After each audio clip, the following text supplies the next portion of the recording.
नमस्कार दोस्तों, मैं हूं अनूप श्रीवास्तव और यूपी न्यूज़ 9 के लाइव सेशन में आपका बहुत-बहुत स्वागत है।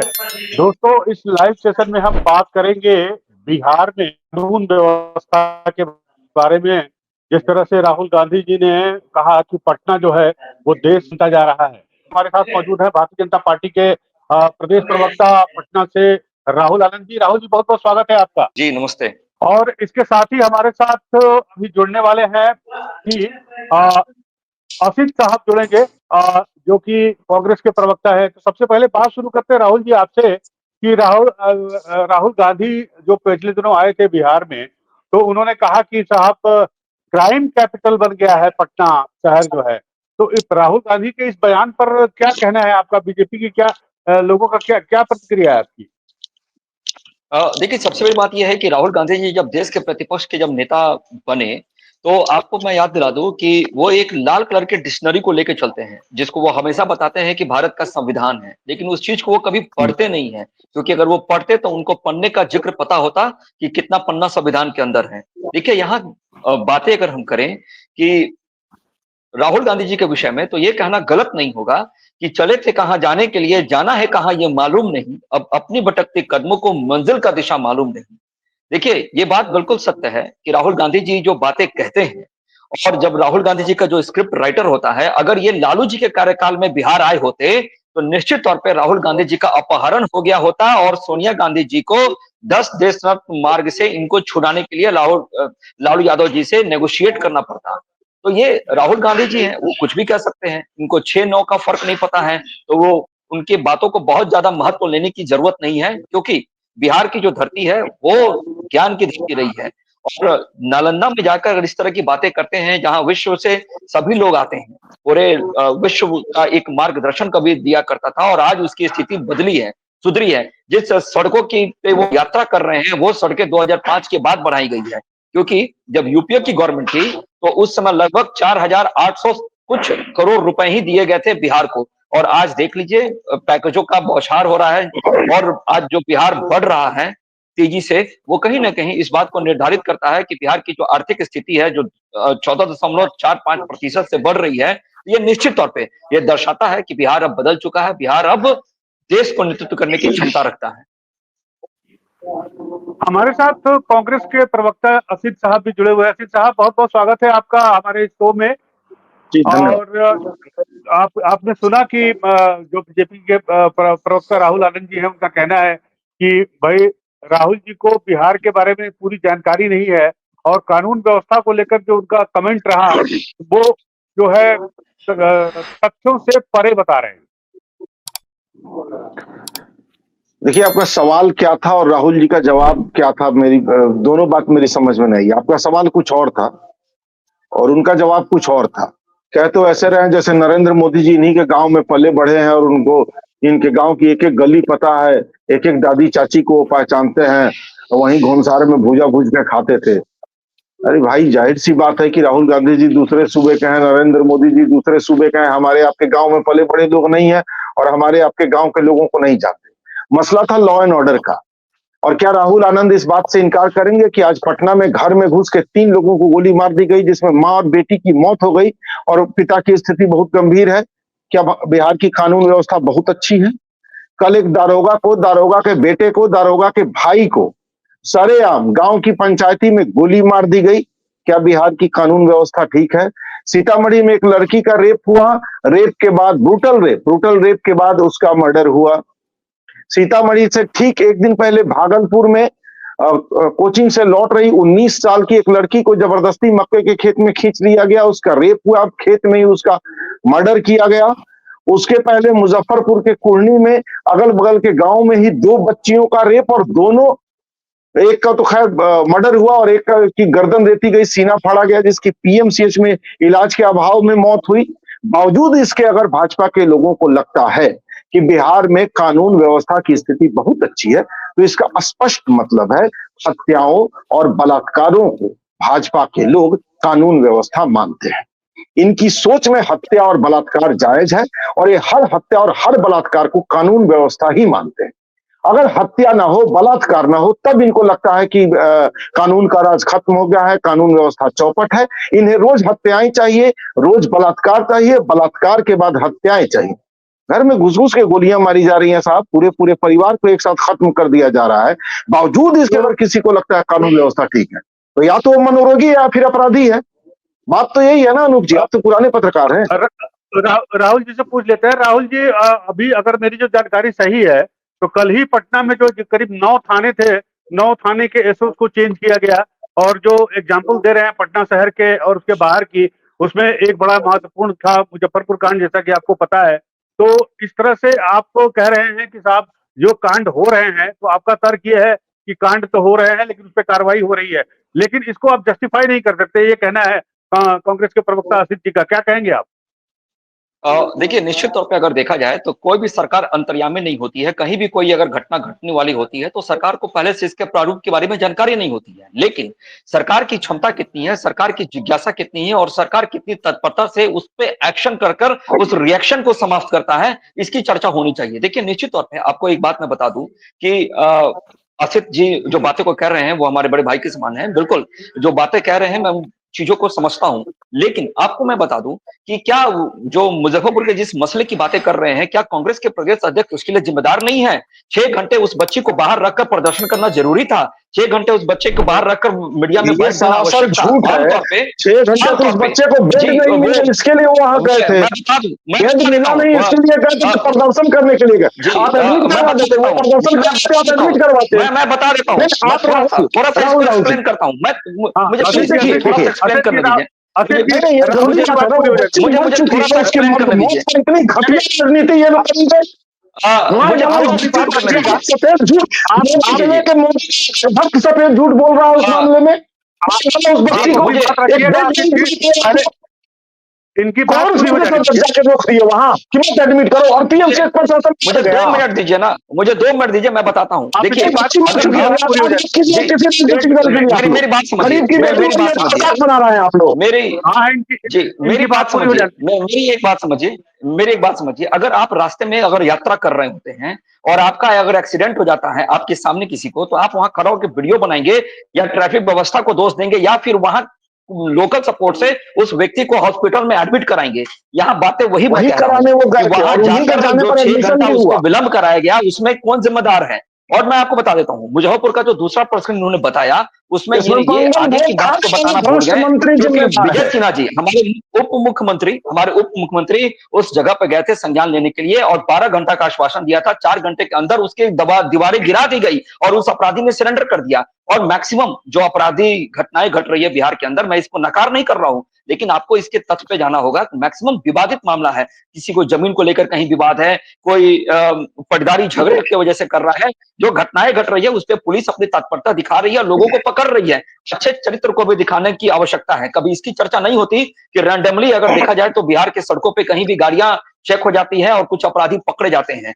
देखिए, अगर कुछ नकारात्मक छवि से अगर सकारात्मक चीजों को दबा देना है तब तो ये बोल रहे हैं वो बिल्कुल परफेक्ट बोल रहे हैं, कोई मतलब नहीं बनता है। लेकिन आपको लगता है कि 1990 से 2005 के दशक की अगर हम चर्चा कर ले और सेटलमेंट फ्रॉम सीएम हाउस की छवि अगर नहीं है 2005 से 2025 के बीच में, तो ये एक बहुत बड़ी उपलब्धि है। चलिए, आपकी बात रोकता हूं मैं। अब चलिए, आपने ईमानदार सरकार की बात कही, आपने नरेंद्र मोदी की बात कही, तो विषय को थोड़ा सा बदलते हुए मैं पूछना ये चाहता हूं कि राहुल गांधी जी का भी एक आर्टिकल आया था परसों, अखबारों में, देश के तमाम अखबारों में छपा है वो, और उसमें उन्होंने ये शंका जाहिर की है, आशंका जाहिर की है कि महाराष्ट्र में जो खेल हुआ, यानी 5 साल में 31 लाख वोटर बढ़े और फिर विधानसभा और लोकसभा के बीच में जो है 40 से 41 लाख वोटर बढ़ गए, और जब 5 बजे मतदान खत्म हुआ उसके बाद 1 घंटे के बाद का जो आंकड़ा जारी किया चुनाव आयोग, वो करीब 6.5% के आसपास का था, इतना बढ़ा हुआ था। अमूमन ये 1-2% ही होता है। तो कुल मिलाकर उन्होंने कहा कि चुनाव आयोग ने जो है महाराष्ट्र चुनाव में धांधली की थी, जिसकी वजह से एनडीए वहां पर जीती, और उसी धांधली की आशंका उन्होंने बिहार में भी लगाई है।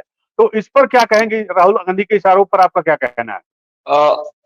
देखिए, इसमें मैं आपको यही बताना चाहूंगा कि राहुल गांधी जी के विषय पे कहूं, मेरा सुंदर सपना टूट गया, बेदर्द जमाना जीत गया। मैं प्रधानमंत्री बनने के चक्कर में अपना सब कुछ भूल गया। कैसे, मैं बताता हूं। संविधान की आर्टिकल 324 में चुनाव आयोग की स्थापना की जाती है और चुनाव आयोग निष्पक्ष चुनाव कराने के लिए तत्पर होता है। 1987 का आपका बात अगर संज्ञान में लेके आ जाए, टीएन सेशन जो चुनाव आयुक्त थे, उन्होंने चुनाव आयोग की छवि को बदलने का प्रयास किया था। उस समय किसकी सरकार थी और किसने सबसे ज्यादा विरोध किया था? पहला प्रश्न। दूसरी बात मैं बताऊं, अगर तकनीकी रूप से बात करें तो 2009 में अगर महाराष्ट्र में वोटरों की संख्या कितनी बढ़ गई थी, उसमें किसकी सरकार वहां पे थी, इस चीज को देख लेने की आवश्यकता है। और अप्रत्याशित तौर पे वहां पे वोटर बढ़ गए थे। और कर्नाटका के विषय पे बात कर लीजिए, कर्नाटका में 2018 से 2023 के बीच में 36 लाख वोटर बनते हैं और 2023 के बाद 1 से 1.5 साल में लगभग 46 लाख वोटर आ जाते हैं। इसका मतलब साफ है कि कांग्रेस ने धांधली किया और कांग्रेस ने धांधली करके वहां पे रोहिंग्या मुसलमानों को जोड़ा, अप्रत्याशित तौर पे वोटर को जोड़े गए और वो फिर से सरकार बना ली। लेकिन यहाँ पे सब चीजों को छोड़ता है, ये एक भाजपा का मत हो सकता है, लेकिन अगर इस पे तकनीकी रूप से बात करें तो मुझे एक बात का प्रश्न का जवाब दीजिए कि अगर भाजपा कहती थी अब की बार 400 पार, कहती थी, हमारा एक नारा था, बुलंद नारा था, लेकिन अब की बार 240 पे आ गए। अगर हमारा सच में इस तरह का प्रयास होता तो हमें ये बैसाखी की सरकार चलाने की क्या आवश्यकता पड़ गई थी? क्या आवश्यकता थी हमें बैसाखी की? हम 240 में तो सिमट गए। तो जी। असित भाई, अब आप बताइए ना, ये कह रहे हैं कि साहब अगर चुनाव आयोग में गड़बड़ी होती तो हम बैसाखी की सरकार क्यों चला रहे होते? और क्या राहुल जी को इस बात का आशंका है, इस बात की कि वो बिहार चुनाव हार सकते हैं, इसलिए वो अभी से चुनाव आयोग पर ठीकरा फोड़ रहे हैं? क्योंकि जिस तरह से महाराष्ट्र में खेल हुआ वोटरों की संख्या बढ़ाने का, वो यहाँ भी होगा। हालांकि इस बारे में मेरा भी एक सवाल आपसे है कि इस बारे में उन्होंने अभी तक मौखिक शिकायत ही की है, लिखित शिकायत चुनाव आयोग को नहीं दी है। अनूप जी, एक छोटा किस्सा सुनाऊंगा। मेरे गांव में एक शिवलोचन महतो हुआ करते थे, अब नहीं रहे। तो साल में 2-3 बार वो अलग अलग जगह चोरियां करते पकड़े जाते थे। वो जेल जाते थे, फिर कुछ दिन बाद 3-4 महीने बाद छूटते थे, फिर कुछ दिन बाद पता चलता था कहीं पकड़े गए, जेल चले गए। तो जब बूढ़े हो गए तो बच्चे उन्हें चिढ़ाने लगे। वो कहीं जाते थे तो बच्चे पीछे से कहते थे चोर चोर, और वो लगते थे चिल्लाना, हम चोर नहीं, हम चोर नहीं, हम चोरी नहीं की कैले, हम चोरी नहीं की कैले। राहुल गांधी जी ने आरोप लगाए चुनाव आयोग पर और बिलबिला के अपने बिलों से बाहर निकल गए। कौन? भाजपा के प्रवक्ता। भाई भाजपा पे तो उन्होंने आरोप ही नहीं लगाए थे, आरोप तो चुनाव आयोग पर लगे थे। भाजपा क्यों शिवलोचन महतो स्टाइल में रिएक्ट कर गई? ना ना, हम चोर नहीं, हम चोर नहीं, हम चोर नहीं, राहुल जी झूठ बोल रहे हैं, हम चोर नहीं। आपको तो कहा ही नहीं था, कहा तो चुनाव आयोग को था। तो बिलबिला के जिस तरह से सारे भाजपाई निकले चुनाव आयोग पर आरोप लगाने के बाद, उससे एक बात तो बहुत स्पष्ट हो गई कि चुनाव आयोग के साथ इनकी इतनी जबरदस्त साठगांठ है कि ये चुनाव आयोग पर एक भी प्रश्न चिन्ह बर्दाश्त नहीं कर पा रहे। चुनाव आयोग ने रिएक्शन नहीं दिया, चुनाव आयोग के प्रवक्ता सामने नहीं आए, चुनाव आयुक्त ने कोई रिएक्शन नहीं दिया। इस मुद्दे पर रिएक्शन कौन दे रहा है? भाजपा दे रही है। काहे भैया? आप चुनाव आयोग के प्रवक्ता हैं, आप चुनाव आयोग के वकील हैं, आप चुनाव आयोग के एजेंट हैं। आप कौन है चुनाव आयोग के कि चुनाव आयोग पर लगने वाले हर आरोप का जवाब आप ही देने आ रहे हैं? इससे स्पष्ट होता है कि ये गिरोह है चोरों का, और जैसे चोर का वो रिएक्ट कर जा रहा है। इसमें तो रॉकेट साइंस क्या है अनूप सर? ये तो बड़ा सिंपल है, समझ लेना। आरोप आयोग पर लग रहे हैं, बिलबिला भाजपा रही है, तो कुछ तो गड़बड़ है ना। राहुल जी, उन्होंने बीजेपी पे कोई आरोप लगाया नहीं, चुनाव आयोग पे कह रहे हैं, तो आप क्यों परेशान हो रहे हैं? देखिए, मैं आपको बता दूं, कांग्रेस की जो अलायंस के जो साथी हैं, यानी कि जम्मू कश्मीर की ही संदर्भ को अगर आप ले लेते हैं तो निश्चित तौर पे देखा जा सकता है कि जम्मू कश्मीर में भाजपा ने कितना काम किया, सबसे ज्यादा काम किया। और सबसे ज्यादा काम करने के बाद भाजपा की वहां पे हार होती है, यानी कि हम सत्ता में नहीं स्थापित हो पाते हैं। और इनके अलायंस के पार्टनर क्या कहते हैं वहां के मुख्यमंत्री की चुनाव आयोग का बहुत धन्यवाद है, क्योंकि चुनाव आयोग ने बड़ा निष्पक्ष तरीके से वोटिंग कराया है, हम उसके आभारी रहेंगे। तो देखिए, क्या है ना, कथनी और करनी में फर्क होता है। आपको मैं एक कहानी सुनाता हूँ आज। वो कहानी ये था, ऊंट और सियार की कहानी है। क्या है कि ऊंट और सियार की कहानी ये है कि सियार का चेहरा देखकर ऊंट कहता है कि कितना सुंदर तस्वीर है, कितना सुंदर तुम्हारा चेहरा है, आज तक ऐसे इतनी खूबसूरती वाले लोगों को मैंने देखा नहीं था। और ऊंट की आवाज सुनकर सियार कहता है कि इतना मधुर आवाज है, इस तरह की आवाज तो मेरे कानों में कोमलता के साथ प्रवेश कर रही है। यानी कि कहने का मतलब यह है कि कह कौन रहा है, सुन कौन रहा है। और ये यहाँ पर इस बात को यह समझना है कि जब इनके पक्ष की बातें होती हैं, इनकी जब सरकार बनती है तो चुनाव आयोग सफल रहता है। लेकिन जहां इनके पक्ष की बातें खत्म हो जाती है तो चुनाव आयोग, अब तो ईवीएम में कुछ दिन पहले टिकारा फूटता था, अब तो चुनाव आयोग पे फूटता है। हमारे तरफ एक कहावत है बिहार में, खिसियानी बिल्ली खंभा नोचे।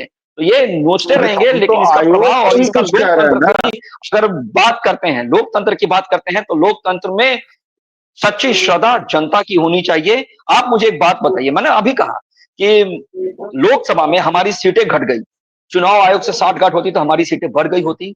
हम झारखंड हार गए, क्यों हार गए? हमने तो बहुत अच्छा काम किया था। हम जम्मू कश्मीर हार गए, क्यों हार गए? हमने तो बहुत अच्छा विकास कर दिया था। तो ये जो बातें हैं ना, ये सिर्फ कहने की बातें हैं। और भारतीय जनता पार्टी का एक ही एजेंडा है, चले थे साथ मिलकर, चलेंगे साथ लेकर। और जो सबका साथ, सबका चुनाव विकास आयोग और के सबका साथ सम्मान की हम बातें करते हैं ना, विपक्ष के लिए एक ही बात है, पता है क्या? चुनाव आयोग के संदर्भ में अगर हम बातें करें, तो हिंदी फिल्म का एक मशहूर गाना था अनुज जी, वो था पन्ना की तमन्ना है हीरा मुझे मिल जाए। देखिए ये जो पन्ना है, उस हीरे की तमन्ना में बार बार हीरे को ही कटघरे में खड़ा कर रहा है, और हीरा इसको मिल नहीं रहा है। तो समस्या यही है, चाहे मेरी जान जाए, चाहे मेरी जान चली जाए, बस। चलिए असित जी, आपसे संभव कर लेते हैं कि भाई आप जब तेलंगाना जीतते हैं तो आप चुनाव आयोग के बारे में कुछ नहीं कहते हैं। आप जब कर्नाटक में जीतते हैं तो कोई चुनाव आयोग के बारे में कुछ नहीं कहते हैं। आप हिमाचल जीत जाते हैं तो चुनाव आयोग के बारे में कुछ नहीं कहते हैं। और कहीं हार जाते हैं तो फिर चुनाव आयोग आप पन्ना बन के हीरा की तलाश करते हैं, जैसा कि वो कह रहे हैं राहुल जी। मूल सवाल का जवाब तो आया नहीं कि हम अगर चुनाव आयोग पर टिप्पणी करते हैं तो भाजपा क्यों बिलबिलाती है। मूल सवाल तो ये है। चलिए हम भाजपा पर टिप्पणी करें, भाजपा के किसी नेता पर टिप्पणी करें, तो भाजपा प्रवक्ताओं का धर्म बनता है कि वो आके काउंटर करे। ये हमारा भी धर्म है, एक राजनीतिक दल के तौर पर हम भी ये काम करते हैं, उनको भी करना चाहिए, डेमोक्रेसी है, स्वागत है इसका। हम चुनाव आयोग पर टिप्पणी करते हैं तो भाजपा क्यों बिलबिलाती है, मूल सवाल तो ये था। इधर की कहानी सुन ली, उधर की कहानी सुन ली, सारी कथा सुन ली, मूल सवाल गायब। मूल सवाल का कोई जवाब आना चाहिए ना।